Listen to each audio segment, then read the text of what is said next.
Can I be honest with y'all? Can I tell y'all the truth? You know, I like to just be absolutely transparent because I live my life like an open book. Um, Tale of two worlds. It's a tale of two worlds right now for me.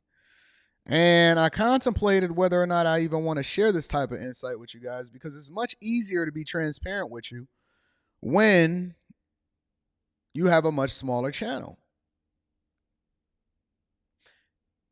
And when I started my YouTube journey, I started it for a couple different reasons. First, I wanted to use it as an opportunity to give more insight into my life, and it's more or less a documentation of the journey. Well, that journey can be weaponized against you, but I'm cool with it. You know, my journey is my journey, and one thing that me and Kevin Samuels used to talk about a lot was that we didn't really take down any of our old videos because it actually showed where you came from, and it also was like a time capsule as to where it is that you are in your life at that particular time. So I go back and I watch some of my videos. The second reason why I started a YouTube channel is because it allowed for me to be able to market myself in corporate America and my businesses, which has been wildly successful, and that has gone way further than anything that I could have ever imagined, right? But as I continue to evolve and grow, sometimes it gets much more difficult to be transparent with people. And the reason that that is because, well, it's for several different reasons. Number one of the reasons why it's difficult to continue to be transparent is because as you get more visibility, you realize that, man, you're not really going anywhere without people noticing you. You know, people notice you on a bus, they notice you on a plane, they notice you in a mall. And that is a beautiful thing. And anybody that's ever ran into me in person, you understand that I love it when I kick it with people, but it's also a thing when your address hit the internet. You know what I'm saying? Like when people start using your daughter and pictures of her and putting her on their live streams and stuff like that. So you start to learn a little bit differently and you move a little bit differently because you didn't know what you didn't know. And so as you continue to learn, you start to protect that. You start to become a little bit more introverted. I'm a naturally extrovert person, but I'm becoming more and more introverted as I continue this journey, even though I'm still very, very transparent about how it is that I live my life because that's what it takes in order to really, you know, add value into people's lives. They need to know who you are because I think that that's the best way to be an example of what you advocate for, even though it's much more difficult.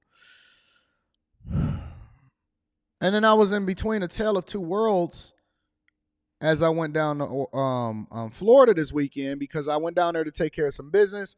And then on top of that, my brother's wife had a birthday. And so we went over to Magic Kingdom later over in Disney World and we had some fun. But then I had to put some stuff on the back burner from a work perspective. And I'm conflicted. I'm conflicted on my journey. You know, I am because how much of your life do I share? If I shared certain aspects of my life, would you judge me for it? Absolutely, you would. Absolutely, you would. And you know why you would judge me for it? The same way that you would judge anybody else for it. Is because I chose this life, A, but then B, it's a talking point, and C, it's a form of entertainment in order for us to continue to foster more conversation, whether it's negative or positive. Thankfully, I share so much of my life online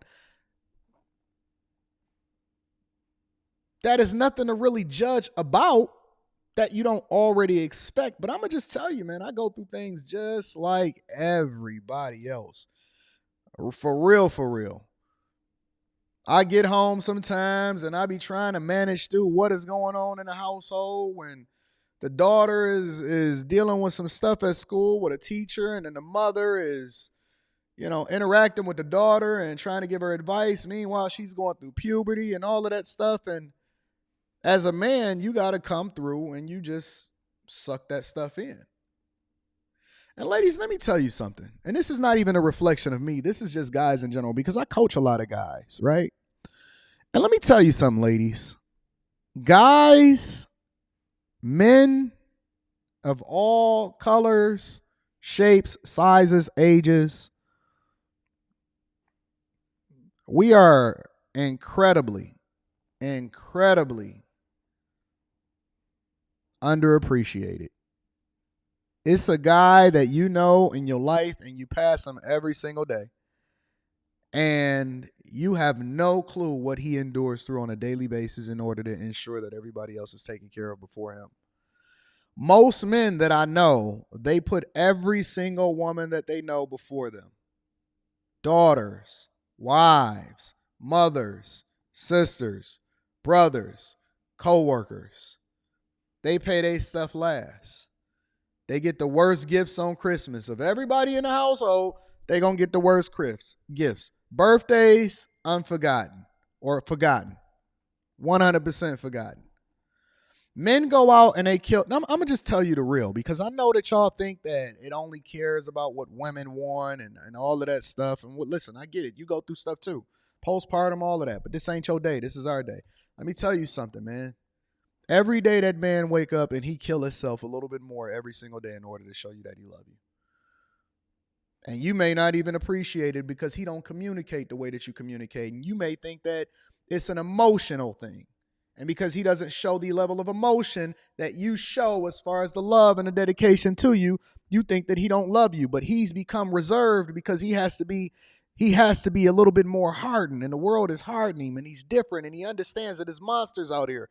And so while you living in bliss every single day, he's over here fighting off demons that could be at your doorstep tomorrow in order to ensure that you're taken care of. He's making sure that your daughter and your son don't have to pay for student loans. And you know how that happens? It don't happen by magic. It don't happen by circumstance. It happens because he's sacrificing himself every day in order to ensure that you're taken care of. That bill don't get paid on his own. It don't.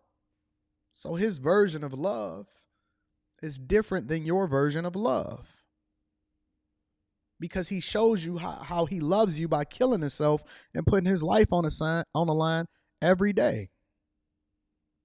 And so you keep talking to him and you keep having a conversation about his love language, but you don't even realize that communication is 90% body language, and it's the things that you do that show you that you love somebody. And so the next time that you act out, the next time that you act up, the next time that you throw a tantrum, the next time that you call him out of his name, the next time that you tell his business to one of your friends or your mother, the next time that you emasculate him, the next time that you tell him what he ain't instead of empowering him and help him to understand how much further he can be, the next time that you hold him accountable for the things that he don't even know what's wrong with him, because he has to basically go out here and experience a level of PTSD every single day from the time that he wake up to the time that he come home, and then he got to come home to this whining and complaining and craziness. The very next time that he get home and the first thing that you say to him is where you been instead of how you doing,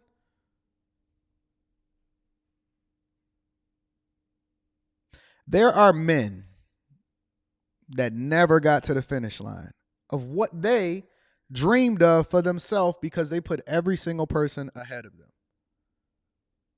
Men that never got to accomplish their dreams. They never got to drive the car that they ever wanted to drive.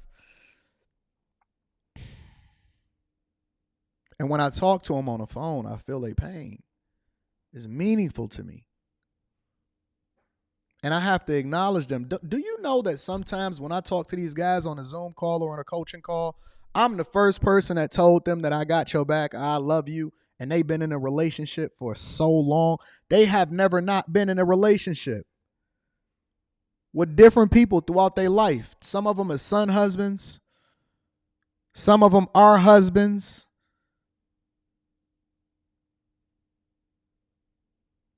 You know, the last time that some of these guys actually had somebody that had a level of compassion for them and slowed them down? You know why it's so important when I'm talking to these guys on these coaching calls and they say something that they accomplished and I have to stop them before they skip over it? You know why they so used to skipping over the accomplishment? Because they so used to being held accountable by the people that's in their life as to what it is that they not doing. I have to stop them.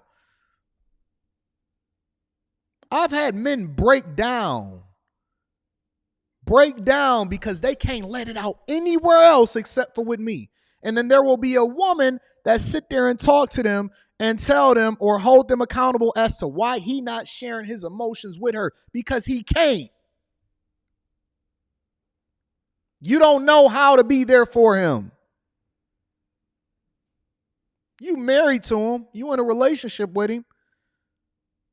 But the only thing you know is what's best for you. So even when he's communicating to you how he feels, somehow you make it about you.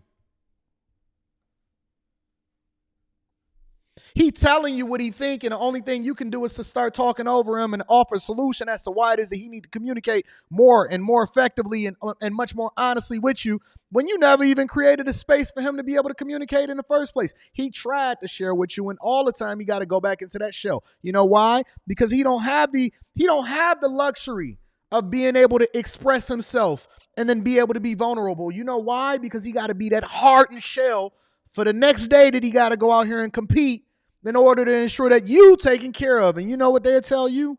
You know what they tell you? What they ain't gonna tolerate.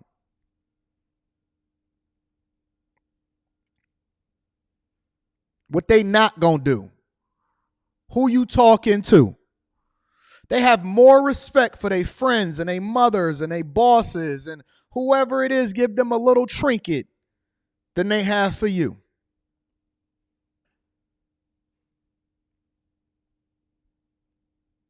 We can disagree with a lot of things on this show. I might be on one end of the spectrum as far as my politics. You might be on a completely different end of the spectrum as far as who it is that you support in the UAW strike. You may be a socialist. I might be a capitalist. But the one thing that we can agree on, if you just being absolutely, positively transparent with yourself,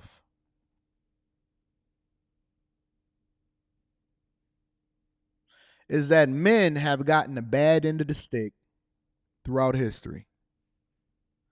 So if you're wondering why there's a gender war, if you're wondering why men are starting to revolt, if you're wondering why they're no longer willing to protect you, if you're wondering why men are speaking up and now there's spaces to where they're communicating their feelings effectively, and instead of you listening, you so busy talking over them, trying to tell them what it is that they should do. And if you're wondering why men are no longer tolerating the BS,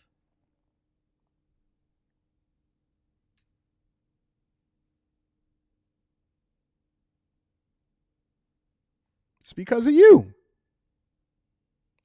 Ask yourself, what role did you play in the breakdown of the men who you've interacted with in your lifetime?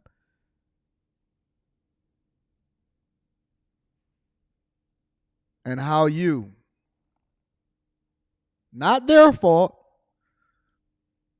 I've never seen so much victim blaming on men that don't want to talk, communicate, or stay in their shell. Listen,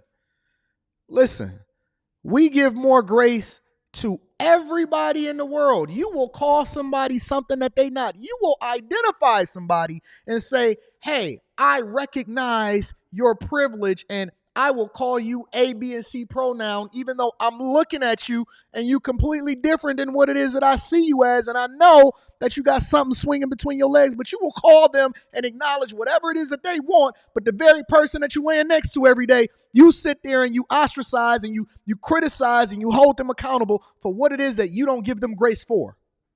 Ain't that crazy? In order for a man to nowadays then be acknowledged for what it is that he represents or how it is that he stands or even get a little bit of grace, he got to identify as a woman. That's crazy. You will give him more respect if he then identifies as something closer to you than who it is that he inherently is. His kingship, what it is that God ordained him to be from the very, very beginning. That's the world we live in. We live in a world where a man ain't a man until he then identifies as a woman. That's crazy. Now you want to listen to him. Now you want to have a conversation with him. Now you want to acknowledge what it is that he identifies as, now that he went crazy. You don't respect men. You disrespect men. We built this world. We work 3 jobs. We don't sleep. We don't eat. We age earlier than we're supposed to. We die earlier than we're supposed to.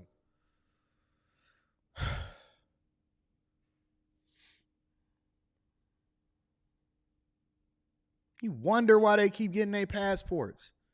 And it's not even that a passport is the solution, it's that they looking for one. And so in their search, they have to figure out what the hell is going on. And so as they continue to try to figure, well, maybe I'll go over here and visit and see what this culture is talking about. Or maybe he got this temporary love for this woman, and you wondering why he willing to pay for it is because he don't experience it anywhere else.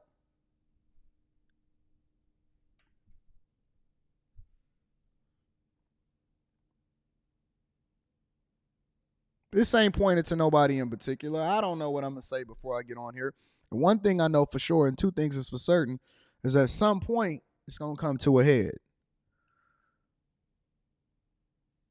And when men wake up,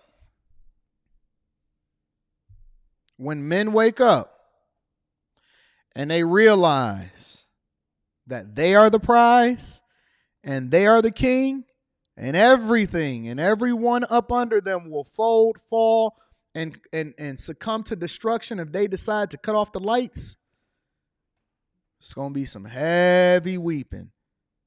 But remember, nobody is concerned about the strong friend. Heavy is the head that wears the crown. And if you keep on,